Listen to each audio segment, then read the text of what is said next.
أعوذ بالله من الشيطان الرجيم بسم الله الرحمن الرحيم الصلاة والسلام على محمد وآله الطيبين الطاهرين. Assalamu alaikum wa rahmatullahi wa barakatuh. I'd like to hear a really loud answer. Come on. Okay, just about. Can we start with a really loud salawat? Or, how do we say it? Salah ala Nabi. Come on then. Allahumma salli ala Muhammad wa ali Muhammad. Okay, what's the date today? Tell me. Okay, I know you're going to say the 6th of June is normal, but it's the 13th of Shawwal and the year is 1441. Okay, what are the times for Salah? This is going to be just like a workshop assembly. So what are the times for Salah? Can you tell me, please? Go on. What was Fajr? What time did you pray Fajr? Okay, I don't want to know what time you prayed Fajr, but what was the time for Fajr? About 2:26, okay. What is the time for Zohar? What time will you pray Zohar? 1:06. Asr, oh my goodness, we always get stuck there, don't we? About 5:15. All right, and Maghrib, and you would have known that in Ramadan, I say it all the time. Yep, 9:25. And Isha, it's about 11 o'clock. Okay, so these are the times for Salah for today. Now, before I go into anything else, as you can see on the screen, I've got some announcements to make, and I'd like you to hear them really carefully. The first one is that these online assemblies will carry on every Saturday, okay? The second one is that the normal workshop online classes, okay, the ones that we have, they will stop like the normal time when we would stop workshop, which is the 4th of July. And I've written some there because there are some classes where you as students are not engaging. So they may not be on now. But most of them that are on now will continue until the 4th of July. And that was the date we were going to have the last classes at workshop if we were at the center. And then we were going to have a sort of a presentation on the 11th. Okay. What we're going to start though is we're going to send out forms to all your parents for a new registration for an online workshop. So there's going to be an online workshop on Saturdays, not only to workshop parents, but anybody else, anywhere in the world who'd like to join. So we'll make sure the forms are available and we'll send them out to our workshop parents anyway. The dates, the times, and what platform we're going to use will all be announced. We'll make sure we let you know as soon as you've registered.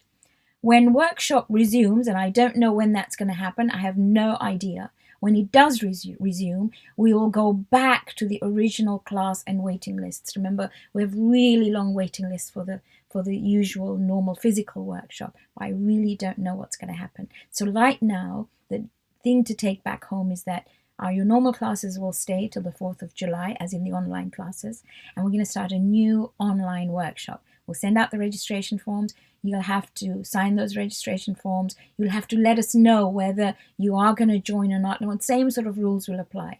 For example, if you don't join in for 3 weeks, then we will have to take you off the list, and so on. But we'll let you know all those rules. So that's really the announcements that are there. Okay, so what's in the news? What has been in the news? I know COVID-19. I know the coronavirus. Yes, you're all going to tell me that, right? I know that. And we're told now that we will have to wear masks, right? Especially when you're going on public transport. But really everywhere you should be able to wear them. Some of you have started school and you know what social distancing is about. And I hope you're listening to all the things that we're told to do and you're sticking by them. The other thing that we've seen is these protests everywhere. And these protests are because of George Floyd, but it's an underlying thing, and it's called racism. So before I go anywhere else, let's just talk a little bit about it. Let's see what the Quran says. So let's look at Surah Al-Hujurat. I love this surah. It's so amazing, like every other surah in the Quran. So Surah Al-Hujurat, surah number 49, ayah 13. Now let's see what Allah says. He says, Ya ayyuhan nas, O human beings. Doesn't say Ya ayyuhalladhina amanu. He says, Ya ayyuhan nas, O human beings. Inna khalaqnakum min dhakarin wa untha. We have created you from one man and one woman. وَجَعَلْنَاكُمْ شُعُوبًا وَقَبَائِلَ لِتَعَارَفُوا. And we've made you into these different tribes, different communities, so that you may be able to recognize each other. In other words, through diversity, you will recognize each other. Can you imagine if we were all Khojas, all Stanmorians. My goodness, it'd be so boring, wouldn't it? So he says, "Inna khalaqnakum min dhakarin wa untha wa ja'alnakum shu'uban wa qaba'ila lita'arafu," so that through diversity you recognize each other. But then he says, "Inna akramakum indallahi atqakum." The most honored of you in the eyes of Allah, the one whom Allah holds greater, is the one who is God conscious. Doesn't matter what color you are, where you came from, what family you came from. He says, "Atqakum inna Allah alimun hakim, alimun khabir." Sorry, Allah knows and He is aware. The Prophet said, "There is no superiority for an Arab over a non-Arab, nor for a non-Arab over an Arab. Neither is the white superior over the black, nor is the black superior over the white. The only thing that differentiates them in the eyes of divinity is God consciousness." And we've got to look right within ourselves and see, do we have any bias? Because the Prophet also said, if you have a mustard seed worth of bias inside you, this much, a mustard seed is so tiny, you can't even see it sometimes, really small, even that much of bias in you, then you will not even smell the fragrance of Jannah. You could be the nicest person on the planet. And we've got to look within ourselves and say, really? Really dig deep and look within us. So I'd like to talk today about the first mu'adhin of Islam. And his name was Bilaal. I just want to talk about him because he was such a phenomenal character. And he brings all this back. When people tell me religion divides and religion does all that, my goodness, look at what the Prophet said.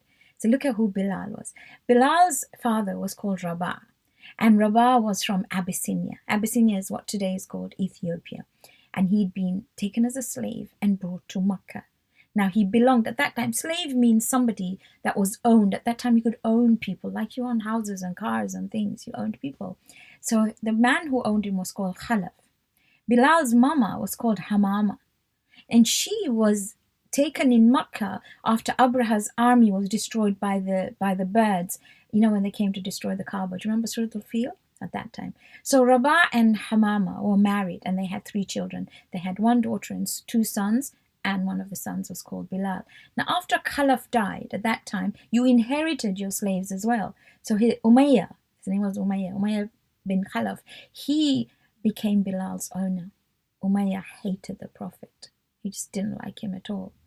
But as soon as Bilaal heard about the Prophet, he just knew this was for him. He always said, La ilaha illallah Muhammadur Rasulullah. He was an amazing person.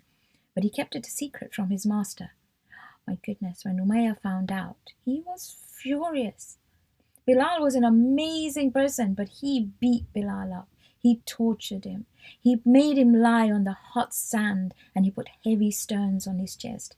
Tears used to flow from his eyes, and the only thing Bilaal would say was Ahadun Ahad, only one God, only one God. Umayyah took some red hot iron. Can you imagine how cruel he was? And he wrote his name on Bilal's legs with it. It didn't change Bilaal. He said, "Do you think that my belief in Allah is hidden in my legs? Do whatever you want, but you can't take it out of me." We're told he was one of the companions of the Prophet who suffered so much. So sometimes when I hear about the suffering of black people, you understand, look, this is what the Arabs did at that time.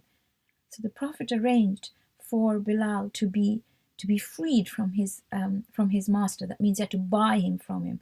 And then he was made to be free. And the first thing he did when he came to the Prophet, he said, "Am I on the right path?" Now, let's see where Bilaal comes up. See, everybody wanted to know how to call people to Salah, right? How do you call people to Salah? Some said a bell, some said lighting a fire, some said somebody should call something out. And the Prophet said that the caller should say, As-salatul jamia, or As-salah, As-salah, that was there. And he picked Bilaal as the person to be the caller to prayers. And that's why he's known as the first mu'adhin. You know, it was the angel Jibreel who brings the words of Adhan, and Imam Ali teaches them to Bilaal. But Bilaal had a little bit of a problem. He couldn't pronounce Shah, and he used to say Sir. Now, the people in Makkah were a little bit jealous and a little bit biased towards Bilaal. See, they had that little bit of racism in them. And they didn't like him to be the first mu'adhin. So they used to come out with excuses and say, well, he can't say Shah, he says Sir. The Prophet said that Allah loves his Sa better than your Sha, right? He was there in the hijrah from Makkah to Medina, but he always wanted to come back to Makkah. He was in every battle, so he was a really, really brave person. He was amazing. When the Muslims returned to Makkah, when it was the victory over Makkah, which is in Surah Al-Nasr, right? It's called Fateh Makkah, the victory over Makkah. It was Bilaal who climbed up on the Kaaba and he gives adhan after the Prophet died. He stopped giving adhan, but he continued talking about the hadith of the Prophet. He used to talk about adhan a lot. So let me tell you one of his ahadith that he heard from the Prophet, and you need to remember this. He said, I heard the Prophet say that one who recites adhan for the sake of Allah and to get closeness to him, Allah forgives him all his sins, and he becomes a companion of the most closest ones of Allah. If you want lots of barakah in your house, recite adhan. These days we have it on our computers and there's these adhan clocks or whatever you have, but you reciting adhan is so much better. He said, never abandon adhan and don't strive, and rather strive so that you don't die unless you are a mu'adhin. Can you imagine? Has something you have to do. There are hadith of the Prophet that says a mu'adhin never dies. He lives forever. That doesn't mean physical death, but he will live in the hearts of people forever. So give adhan as much as possible. He hated it when he saw the injustice that was done to Imam Ali. Sayyidah Fatima once asked him to give adhan, and he did, but as soon as she heard Ashhadu anna Muhammadan Rasulullah, she broke down into tears.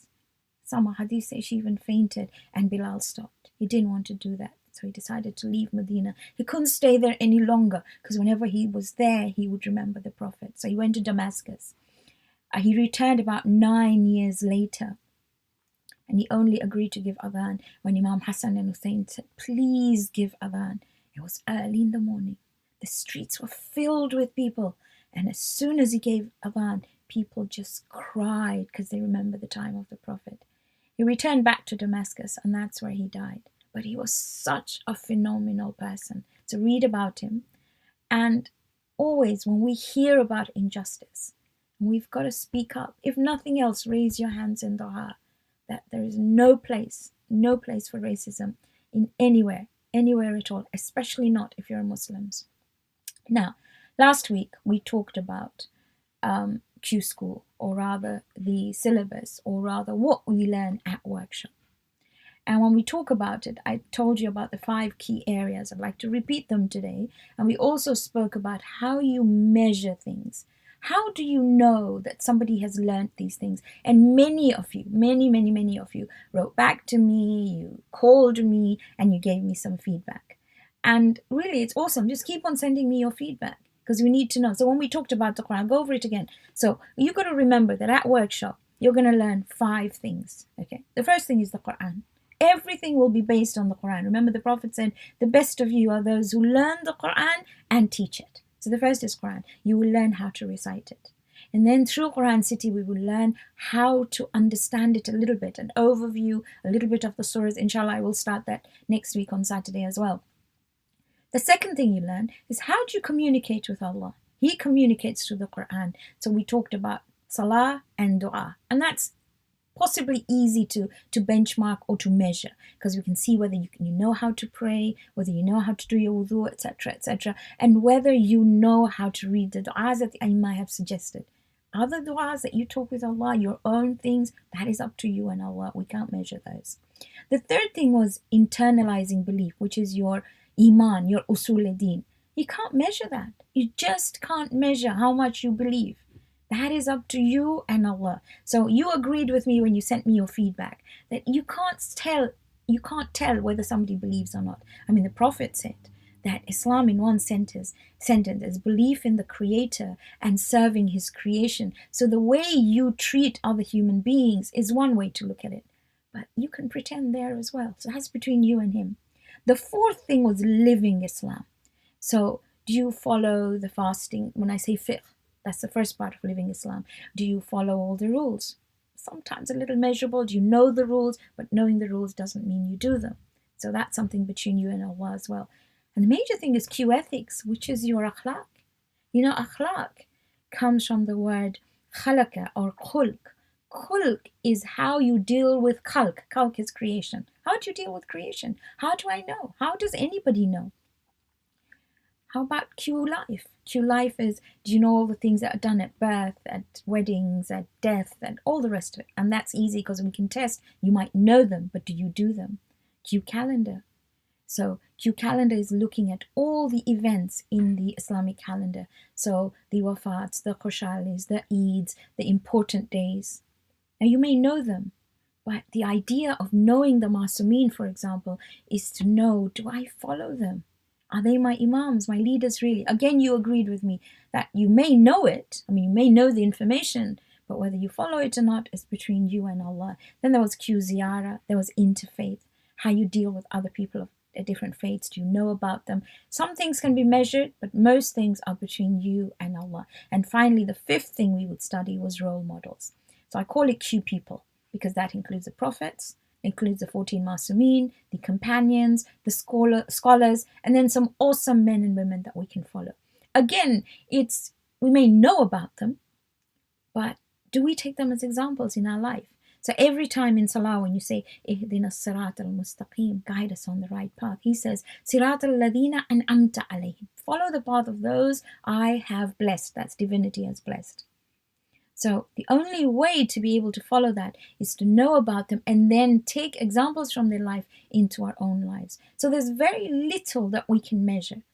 And that's what we're going to do on our online schools or at workshop. We're going to measure what we can, but the rest really is between you and Allah. And you're the only person who knows exactly where you stand. I'm the only person who knows exactly where I stand.